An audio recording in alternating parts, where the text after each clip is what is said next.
savez, vous avez apporté un témoignage fort. Je vais vous répondre par un autre témoignage. En octobre dernier, le colloque ici concernait les limites de l'homme. Les échanges ont été nombreux, les débats passionnés. Et nous avons bien entendu l'illusion chez certains de nos contemporains que les progrès toujours plus performants des technosciences offriraient demain un nombre augmenté pour rencontrer le bonheur. Cette dérive me laissait un malaise sur le chemin du retour.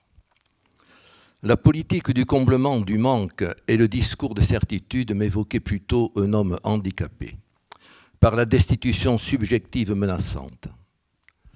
Et à la fin de notre colloque, la superbe démonstration par Luc Sanselme et ses amis de la pratique de l'aïkido avait renforcé par le langage du corps ma confiance dans le sujet humain, dans l'incarnation de son désir. Pour arriver depuis Clermont-Ferrand à mon village de Poussan, près de Montpellier, je passe sur les plateaux de l'Aubrac. Et parfois je m'arrête, même souvent, car c'est un lieu privilégié pour retrouver dans le silence et la solitude les ressources du vivant. Et je décidai donc de terminer là, avec mon épouse ici présente, notre week-end. Or, ce jour-là, l'Aubrac me réservait un cadeau. J'ai entendu à la radio sur France Culture une femme peintre parler de sa démarche artistique. Et ses propos ont eu une telle résonance en moi-même que je lui ai téléphoné. Je ne la connaissais pas. Il s'agissait de Monique Friedman, épouse de René, bien sûr, que je connais. Mais ce n'est pas par l'amitié que j'ai avec René qui m'a décidé ce mouvement. Je lui ai téléphoné parce que je venais de l'entendre parler de sa peinture. Elle exposait au Louvre.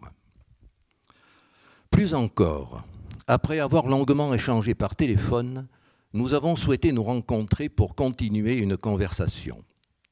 Et je lui ai donc proposé de poursuivre cette conversation au musée Fabre à Montpellier, en public, sans nous connaître. C'est ce qui s'est passé. La couleur de certaines de ses œuvres m'a touché, les bleus m'ont offert un apaisement physique. Mais, au-delà de ce que les images voilent et révèlent à la fois, c'est le mystère que j'ai rencontré.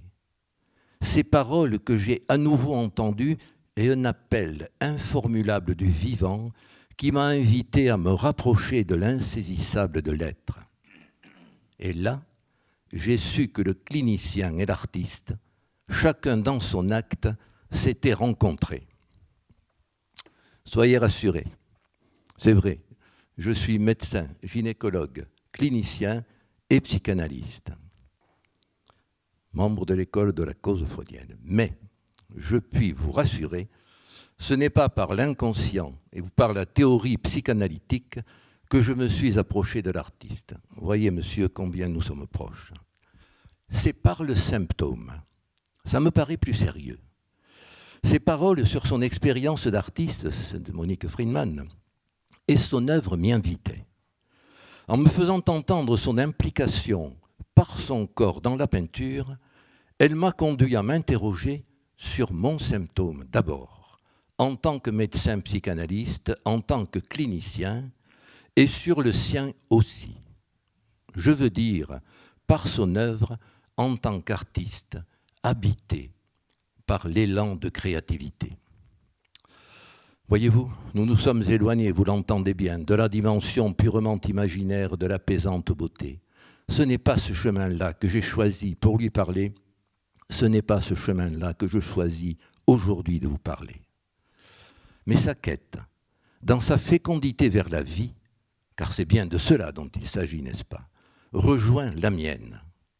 L'artiste, comme le clinicien dans son acte, est impliqué par son corps dans la rencontre de l'insaisissable, de l'impossible, du désir et de la jouissance, aussi bien entendu, du corps. Ce que j'ai pu repérer dans le cheminement de la longue histoire de mon travail sur la fertilité, c'est que la vie ne prend pas corps. si une femme ne retrouve pas le vide qui la constitue et que la science cherche à combler en méconnaissant son mystère. L'artiste peintre m'aide à reconnaître et à témoigner de ce que mes patientes m'ont appris et qui marque aujourd'hui l'évolution de ma recherche, à savoir qu'au-delà de la mère et de l'enfant, mon travail concerne aujourd'hui, comme celui de l'artiste, tout être humain, quel que soit son sexe. Car l'élan de vie survient chez tout un chacun quand il accueille le vide créateur pour changer son destin. Prenez patience, j'y arrive. Nous arriverons à nommer ce corps que nous cherchons et à qui j'ai donné mon titre aujourd'hui. Le diplôme universitaire que nous animons à la faculté de médecine de Montpellier concernait l'année dernière le corps parlant, parce que je souhaitais faire entendre à ceux qui se présentaient à moi pour la transmission d'une expérience que le corps, par son enveloppe, est le lieu d'une inscription par le langage qui le frappe, qui vient de l'extérieur, que ce corps parlé va devenir à son tour un corps parlant, offrant ainsi quelque chose de lui-même, mais qu'il y a dans ce corps quelque chose qui lui échappe, et ce corps parlant, jouissant, consistant, fait toujours signe d'un reste invisible, inatteignable, qui est la chair du vivant dans le registre du réel. Là, je pense à ce que vous nous disiez tout à l'heure dans l'expérience vécue. Et c'est ce reste inatteignable dans le registre de l'impossible qui le rend singulier, attaché à son histoire et à ce que le sujet éprouve. Alors, dans l'œuvre de l'artiste en tant que créateur, dans notre symptôme, ou dans le mien, ou dans le sien, artiste, en tant que psychanalyste clinicien pour moi-même, la quête, justement, n'est-elle pas d'arriver à faire un lien, à faire un pont entre la chair inaccessible et le corps? N'est-ce pas cela qui nous hante? N'est-ce pas ce morceau de chair perdu en naissant que nous ne retrouverons jamais? Deuxième approche dans cette rencontre, la main de l'artiste et la main du clinicien.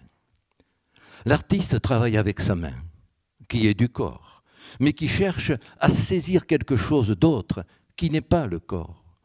Je crois avoir entendu, quand elle parlait, que le pinceau ou les mains de l'artiste qui se posent sur le support de sa peinture deviennent comme le mot qui se pose sur le corps. Oui, le corps de l'artiste est bien proche de celui du clinicien, de celui du poète. Monique Friedman parlait de son implication de son corps dans son travail d'artiste, dont la répétition du geste n'est que troublante variation. Quand l'artiste a parlé de sa main, elle m'a évoqué aussitôt la main du clinicien. J'accorde en effet une grande importance à l'examen clinique, car tout examen clinique apporte du nouveau, de l'imprévu. Le corps examiné est un corps respecté. Un organe exploré comme un objet est un refus du corps, vrai dans sa nature. La main du médecin porte un témoignage de vivant qui offre à un autre corps une assistance technique et l'invite à recevoir une reconnaissance humaine. Une perception, une intuition clinique sont la lecture inattendue parfois d'un indicible secret. Poser les mains sur le corps d'un patient, c'est aussi lui dire qu'il est unique. Voyez-vous, comme la main de l'artiste se pose sur son tableau, la main du clinicien se pose sur le corps du patient et il n'y a qu'une troublante variation. Un pas de plus. Rencontre d'une irréductible béance pour tous les deux. Cette proximité de l'artiste avec l'insaisissable, j'ai tenté aussi de la rencontrer personnellement, par la musique, par la poésie, dans un désir d'enrichir mon expérience clinique. Ô combien je vous partage ce que vous disiez sur l'art, quand on en fait une thérapie sans le savoir, ou en le voulant justement, dans un désir d'enrichir mon expérience clinique. Ce n'est pas vers l'art que je suis allé, c'est l'art qui est venu vers moi. libération donnée à l'élan de vie quand surgissent de nouveaux rythmes pour le musicien, où le son et ses inégalités, ses ruptures libèrent une fonction nouvelle de la parole. Il ne s'agit pas d'un savoir acquis par un autre savoir, mais d'une fulgurance et d'un imprévisible. Là, nous sommes dans l'expérience clinique. Dans cette expérience, peut-être ai-je mieux entendu que la parole et le sens s'effacent pour l'artiste, comme pour le clinicien, pour laisser résonner le vide du silence. Au-delà d'une stérile fascination de la beauté, c'est un acheminement vers la rencontre de l'impossible. L'interprète musicien, modestement, c'est un instrument avant que je pratique, je ne peux rien en dire, si ce n'est que tout à coup, traversé par un définissable transport au-delà des mots et des sonorités, j'ai ressenti ou je ressens que l'interprète est soumis corporellement à la rencontre de cet insaisissable. Encore un pas, nous nous approchons vers le bout. Alors, la part du mystère à laquelle nous devons consentir.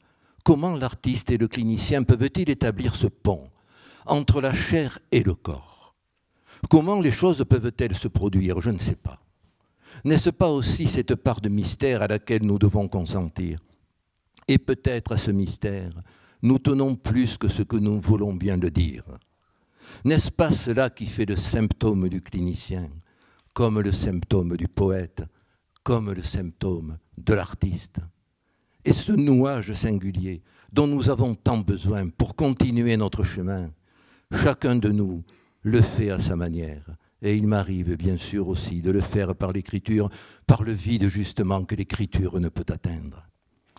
Ce qui m'a conduit à l'analyse, c'est cette rencontre avec l'impossible d'où surgit la vie, voyez-vous. L'inexplicable, l'insaisissable dont j'étais le témoin dans la conception chez mes patientes, où s'éprouve la dimension du réel de cet impossible, a réveillé aussi mon angoisse, la même où la naissance porte la mort avec la vie. Oui, c'est bien la mort, c'est l'introduction de la mortification du corps dans le symbolique qui introduit la vie. Il faut ce vide, cette faille dont parlait même l'artiste, cet impossible, ce trou pour qu'il y ait de la vie. C'est ce que l'artiste éprouve dans son œuvre, c'est ce que j'éprouve face à une femme quand surgit la vie. Enfin, j'y arrive, un corps poétique pour rencontrer la vie. N'est-ce pas ce mystère aujourd'hui que l'artiste et le clinicien, chacun vers lequel nous courons? Oui, c'est bien cela qui fait le symptôme du clinicien, le symptôme du poète, comme celui de l'artiste peintre, peut-être. J'avais il y a longtemps été bouleversé par une phrase d'un de mes amis, Pierre Thoreille, que j'allais consulter quand les médecins ne pouvaient pas m'entendre. J'allais vers le poète, parler avec lui, et je lui disais, voyez ce qui m'arrive, pourquoi les pères ne m'entendent pas? Et il me disait ceci, nous sommes si proches. Je lui parlais de la poésie dont je me rapprochais souvent, de son inaccessible, de la révélation humaine, de son silence. Et lui me parlait de l'implication de son corps dans la fonction poétique. Et il me dit un jour cette phrase que je n'ai jamais oubliée. La poésie advient quand la métaphore s'épuise. Et là, nous nous sommes séparés pour une autre rencontre.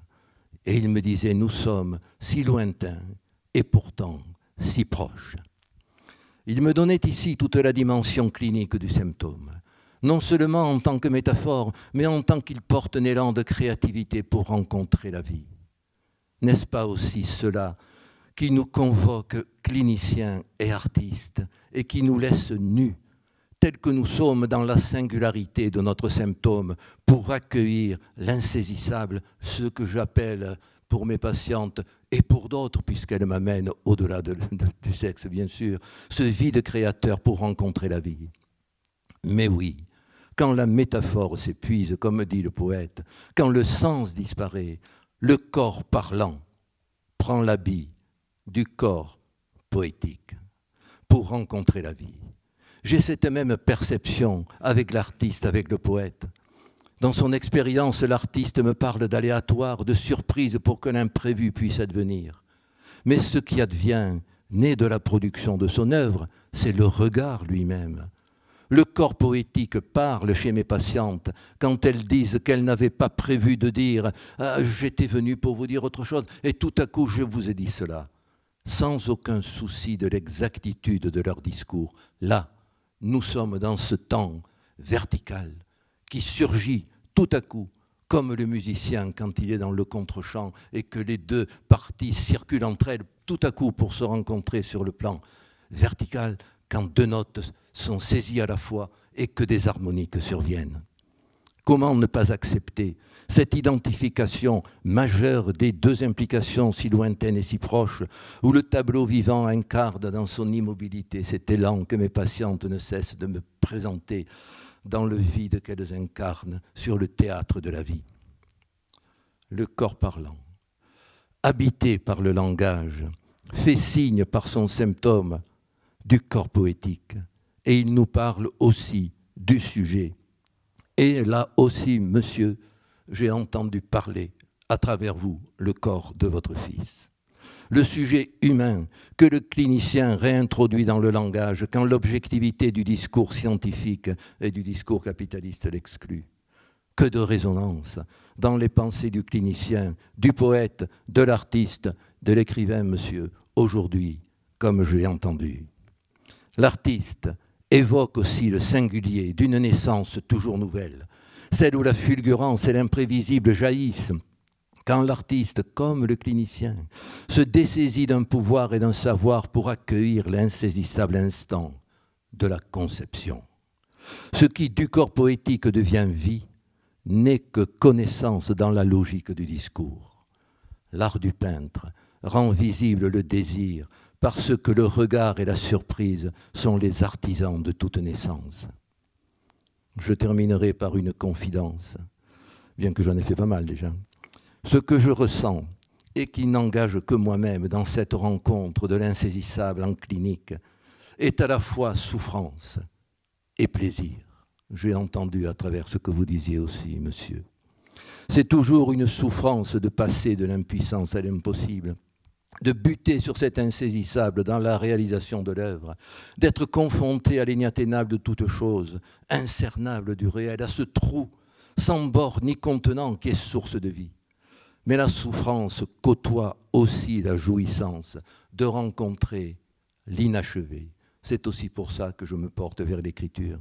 L'inachevé dont l'artiste parle si bien, l'inachevé qui permet au clinicien, confronté à l'irreprésentable de l'origine, à la quête de sa main qui n'atteint pas la chair, de retrouver à nouveau son désir dans une autre rencontre, toujours nouvelle, comme l'artiste peintre, je le suppose, retrouve son désir de peindre et de peindre encore. Ainsi, sa quête, son œuvre, l'artiste, par cela, est un passeur de vie. La jouissance de cet inachèvement pour moi-même s'exprime dans cet accompagnement du corps parlant par le corps poétique, comme si être témoin de ce passage, de cette rencontre, de cet espace qui s'ouvre à une autre pour rencontrer la vie, était aussi le mien. Chemin ouvert d'une autre rencontre, l'œuvre, comme le poème, comme la rencontre clinique, est éclairée par le silence, tel le visible par l'invisible. Mes patientes me font entendre que la chute du sens, on l'a vu, clinique stimule l'élan de vie et révèle une part du secret. L'abstraction poétique chez l'artiste conduit dans l'apparaître, c'est un dévoilement, alors que le discours du penseur rend souvent obscur ce que le poème rend si aveuglément lumineux. J'entends une phrase qui s'impose sans calcul préalable, parce qu'elle nous est aujourd'hui adressée, enfin je l'entends, la poésie dérobe le connu dans l'inconnu, et l'inconnu paraît des couleurs éclatantes et de l'apparence d'un soleil, disait Georges Bataille. Ce qui nous a réunis avec le peintre et la femme peintre et le clinicien, ce qui nous réunit aujourd'hui, c'est aussi la singularité de notre rencontre, quand les mots et les corps nous ont fait entendre l'implication d'un corps poétique dans une quête dont la résonance concerne nos désirs entrecroisés. J'ai suivi ce chemin, même après avoir rencontré les tableaux. J'ai voulait ne pas me laisser contaminer par la tentative descriptive des images. Là, j'ai fait l'inverse. J'ai entendu les mots avant la peinture, et puis je suis revenu vers la peinture. Voilà, écoutez, le risque que j'ai pris dans cette rencontre dont je vous ai parlé, le risque que je prends avec vous à vous parler de cette façon, qu'importe, c'est comme ça que je le ressens. Mais s'il n'y a point de risque, comme le dit Huberman, le plus beau risque de la fiction, quand on laisse l'imaginaire nous entraîner ailleurs pour découvrir les choses autrement. C'est bien l'inconnu, l'inachevé, la surprise, la quête, l'implication du corps, la place du sujet qui m'ont irrésistiblement poussé à vous parler de cela. C'est aussi le péril que j'ai entendu vers l'artiste dans la réalisation de son œuvre et que découvre le clinicien dans le corps à corps de la rencontre quand il est confronté à l'impossible, au vide créateur, à l'abîme d'où surgissent la vie et la mort qui la porte. J'entends pour terminer une phrase de Hölderlin qui me rassure toujours et me permet toujours de continuer ma route. Mais là où est le péril, croit aussi ce qui sauve. Merci, chers amis, pour ce partage qui nourrit ma vie de clinicien. J'apprends beaucoup en vous parlant. Merci de cette rencontre ouverte, je le suppose, à d'autres encore et toujours nouvelles.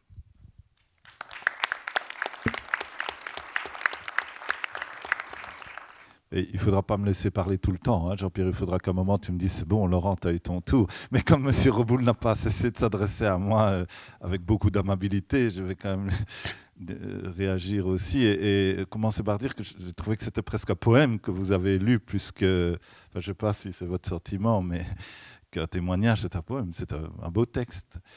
Mais donc, vous insistez sur les ressemblances entre l'artiste, le poète, le clinicien et le patient. Je pense qu'on se complète, qu'est-ce que c'est l'autre. Je suis d'accord avec vous. Mais en même temps, je me réfléchissais, puisque moi, ce qui m'intéressait, c'était plutôt la différence, si vous voulez, parce que c'est quand même pas la même chose. Hein. C'est quand même pas la même chose de faire une thérapie et d'être thérapeute que d'être artiste. Et peut-être, mais j'ai peut-être une bêtise, mais dites-moi ce que vous en pensez, que la différence, justement, par rapport à cet impossible que vous soulignez, ce serait que le but de la thérapie, ce serait finalement de l'accepter. Accepter la castration, pour dire en termes lacaniens de comptoir, alors que l'artiste, il ne peut pas, sinon il arrête. L'artiste doit refuser l'acceptation. Et c'est pour ça que ce serait plus douloureux, l'art, que la thérapie, parce que finalement, on est apaisé en acceptant l'impossible, et que l'artiste, il ne peut pas l'accepter, sinon il arrête de créer. Donc il est coincé. Il doit toujours remettre sur vous voyez. Oui, mais bon, c'est une réflexion comme ça, voilà. On est très proche. Je sens qu'il faut qu'on éclaire un petit peu, parce que vraiment, on est très proche. Là, j'arrive de la Lozère de Meyreheis, où on avait, il y a 3 jours, où on m'avait demandé d'aller parler à une rencontre qui s'appelait « Le médecin malgré lui », parce que les médecins qui se présentaient étaient à la fois chirurgiens du plus haut niveau et en même temps chanteurs de théâtre et d'opéra. Il y en avait un autre qui était écrivain, il y en avait un autre qui était musicien, etc. Et moi, ça n'allait pas. Ça n'allait pas. Le médecin, malgré lui, ça ne m'allait pas. Je ne le ressentais pas comme ça. J'ai dû prendre, sinon le contre-pied, en tout cas parler de la manière dont je rencontre l'art, plutôt que de faire de l'art pour traiter. Ça n'est pas possible. Ce que je ne peux pas accepter, si vous voulez, je m'excuse là si je blesse des gens, mais on est obligé d'être parfois schématique. L'art-thérapie, faire de l'art-thérapie d'une manière rationnelle, si vous voulez, ne peut pas faire partie de cette dimension.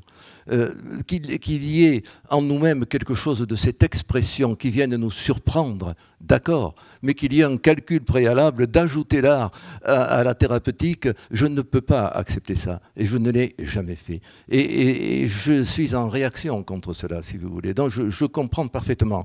Il faudrait que peut-être nos mots finissent par s'harmoniser, parce que c'est effectivement ce que je ressens. C'est pour ça que je dis, je ne suis pas allé vers l'art, l'art s'est rapproché de moi.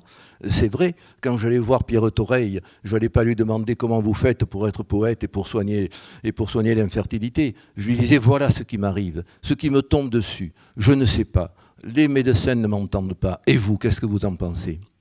Et il me répondait cette phrase, comme vous l'avez entendu, et bien d'autres encore, la poésie advient quand la métaphore s'épuise. Quelque chose advient à ce moment-là et vient parler et nous surprendre. Et c'est cette surprise qui représente, cette singularité, qui représente même la définition de l'expérience clinique, qui rencontre la dimension artistique, le surgissement qui vient nous habiter et qui vient nous surprendre.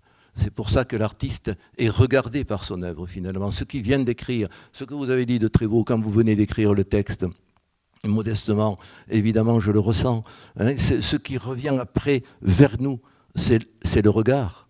Ce n'est pas nous qui allons essayer de dire « ça vient vers nous » et ça vient de nous surprendre. Cette dimension-là, elle est du côté de la vie. Voilà. C'est cet élan-là, si vous voulez, qui est à considérer. Merci. Alors, pardon, on est d'accord. Comment puisque c'est sur les mots que ça bloque, comment tu pourrais appeler ça alors pour l'art-thérapie, c'est quelque chose qui te heurte.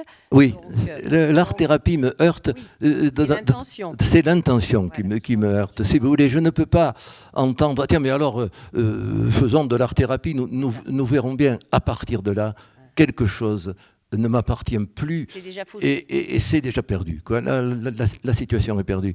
Et quand dans mon cabinet médical, ou sur le divan de l'analyste maintenant, mais enfin, restons médecins si vous voulez. Quand se dit, je prends toujours cette illustration clinique que j'ai mise dans un film, certains le savent puisqu'ils l'ont vu. Quand j'ai joué une scène avec Marie-Josée Nat, où je lui faisais dessiner un rond. Je croyais revivre une histoire que j'avais vécue. En fait, j'ai vécu une nouvelle histoire avec la comédienne. Et je l'avais dit à cette femme qui avait plus de mots pour lui dire, pourriez-vous me faire un dessin? Mais je ne me suis pas dit, tiens, tu vas la traiter par l'art-thérapie ou par le dessin. Pouvez-vous me faire un dessin? C'était une demande. Elle prend et elle dessine un rond. Et puis elle dit, tiens, j'ai dessiné un rond vide, inutile. Peut-être ai-je dessiné un corps, peut-être ai-je dessiné la mort. Un corps de femme qui naît, je dis. Et si c'était la vie, la vie. Là, quelque chose est advenu. Cette femme a été enceinte 2 mois après. Je ne m'ai pas dit, tiens, je l'ai traitée par l'art.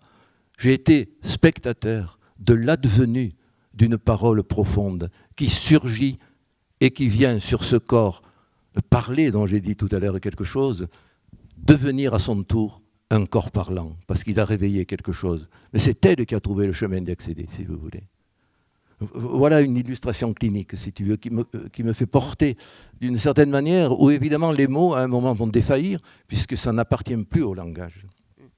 Mais alors, de cet élan actuel, pour faire une place à ça, est-ce que ce qui te choque, c'est que ça soit institutionnalisé? Voilà. Certes. Oui. Alors, comment tu pourrais donner cette dimension à exister, quoi, que ça puisse exister, sans l'institutionnalisation? Comment on pourrait Parce que faire? chacun a un corps poétique quand il est à l'écoute de ce corps-là. Bien sûr, mais ça vient, tu vois, avec l'expérience, etc. Donc, si par exemple on veut mettre au service des patients, comment le faire autrement qu'institutionnellement? C'est un petit peu ça que je... Il faut de temps en temps faire écouter ce qu'a dit Laurent Dumoulin. Il faut laisser entendre l'expérience clinique parler. Il faut faire surgir chez l'autre, au-delà du savoir, quelque chose d'autre qui vient d'ailleurs, qui ne nous appartient pas et qui est de l'ordre du mystère de la vie. Et là, quelque chose, tout être humain, puisque leur corps est poétique, je vais essayer de le dire, mais il faut pouvoir le laisser s'exprimer, il faut pouvoir l'écouter parler. Donc si dès l'instant on institue quelque chose pour advenir, on a déjà manqué la route. Par contre, une rencontre comme aujourd'hui, pour ma part, m'a beaucoup enrichi, monsieur. Et finalement, je pense que ces rencontres-là sont opportunes. Ce qui m'a enrichi, c'est votre doute, c'est votre interrogation, c'est votre rencontre avec l'écriture.